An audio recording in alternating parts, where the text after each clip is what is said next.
നമസ്കാരം, ഓപ്പൺ ന്യൂസിലേക്ക് സ്വാഗതം. ഇന്നത്തെ പ്രധാന വാർത്തകളിലേക്ക്.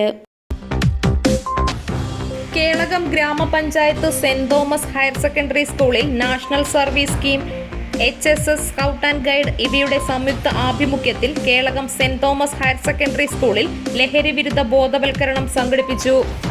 വീട്ടുകാർ കാണാതെ പുറത്തിറങ്ങിയ 2 വയസ്സുകാരി 1/2 കിലോമീറ്റർ നടന്ന് റോഡിലെത്തി.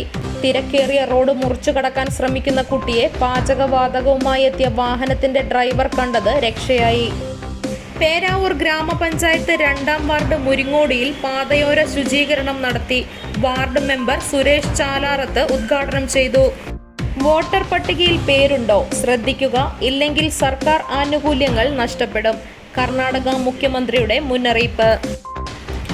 കേരളത്തിലെ ജൽജീവൻ പദ്ധതി നടത്തിപ്പിൽ ഗുരുതര വീഴ്ചയെന്ന് CAG. 4 ലക്ഷം ജൽജീവൻ മിഷൻ കുടിവെള്ള കണക്ഷൻ ഗാർഹിക ഉപഭോക്താക്കൾ റദ്ദാക്കി. ചായയിൽ നിന്നും സ്ക്രബറിന്റെ ഭാഗം കിട്ടിയെന്ന പരാതിയിൽ തിരുവനന്തപുരം വർക്കലയിലെ ഹോട്ടലിനെതിരെ നടപടി. വർക്കല മൈതാനത്തുള്ള സുപ്രഭാതം വെജിറ്റേറിയൻ ഹോട്ടലാണ് നഗരസഭ അടപ്പിച്ചത്.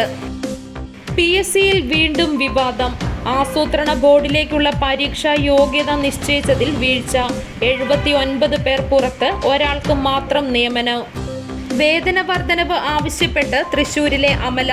ജൂബിലി മിഷൻ ആശുപത്രികളിലെ നഴ്സുമാർ നടത്തുന്ന സമരത്തിന് പ്രശ്നപരിഹാരം തേടി അധികൃതർ. പൊട്ടിക്കിടന്ന വൈദ്യുതി ലൈനിൽ നിന്ന് ഷോക്കേറ്റ് 7 കുറുനരികൾ ചത്തു. അങ്കമാലി നഗരസഭയിലെ 14-ാം വാർഡിൽ തിരുനായത്തോട് ഭാഗത്ത് ശബരി റെയിൽപാതയോട് ചേർന്നുള്ള പാടശേഖരത്തിലാണ് സംഭവം. KSRTC ബജറ്റ് ടൂറിസം സെല്ലിന്റെ ജൂലൈ മാസത്തെ യാത്രാ കലണ്ടർ പുറത്തിറക്കി. ടൂറിസ്റ്റുകളെയും തീർത്ഥാടകരെയും ഒരുപോലെ ആകർഷിക്കുന്ന കലണ്ടറാണ് ഇത്തവണ കൊല്ലം ബജറ്റ് ടൂറിസം സെൽ പുറത്തിറക്കിയിരിക്കുന്നത്. ഹൈദരാബാദ് യാത്രയാണ് ഇതിലെ പ്രധാന ആകർഷണം. തെരുവുനായ ശല്യം കാരണം തിങ്കളാഴ്ച അടച്ചിട്ട തൃശൂർ ചൂണ്ടൽ ഗവൺമെന്റ് UP സ്കൂളിന് 2-ാം ദിനമായ ഇന്നും അവധി. ഇന്നലെ രാത്രി വൈകിയും നായകളെ പിടികൂടാനുള്ള ശ്രമം വിജയിക്കാതെ വന്നതോടെയാണ് തുടർച്ചയായ 2-ാം ദിവസവും അധികൃതർ സ്കൂളിന് അവധി പ്രഖ്യാപിച്ചിരിക്കുന്നത്. ലഹരിക്കു വേണ്ടി അണലിക്കുഞ്ഞുങ്ങളെ കൊണ്ട് ആളുകളുടെ നാവിൽ കൊത്തിക്കുന്ന പാർലറുകൾ ഉണ്ടെന്ന ആഭ്യന്തരമന്ത്രി രമേശ് ചെന്നിത്തലയുടെ പരാമർശത്തിനെതിരെ ഡോക്ടർ ഷിംന അസീസ്. തൃശൂരിൽ ലോഡ്ജിൽ മുറിയെടുത്ത് പ്രസവിച്ച യുവതിയും നവജാത ശിശുവും മരിച്ചു. തൃശൂർ എടമുട്ടം സ്വദേശിനി ജ്യോതിയാണ് മരിച്ചത്. 30 വയസ്സായിരുന്നു. മരണകാരണം വ്യക്തമല്ല. സുഹൃത്തായ ഓട്ടോ ഡ്രൈവറെ പോലീസ് കസ്റ്റഡിയിലെടുത്തിട്ടുണ്ട്. കുഞ്ഞുമേയയുടെ ജീവൻ കാക്കാൻ വേണം 16.5 കോടി. സുമനസുകളുടെ സഹായം തേടി മാതാപിതാക്കൾ. ബാറിൽ മദ്യപിച്ച് വയോധികനെ മർദ്ദിച്ച കേസ്. K സുധാകരന്റെ ഓപ്പറേഷൻ തൂഫാൻ യോഗത്തിൽ പങ്കെടുത്തയാൾ അറസ്റ്റിൽ.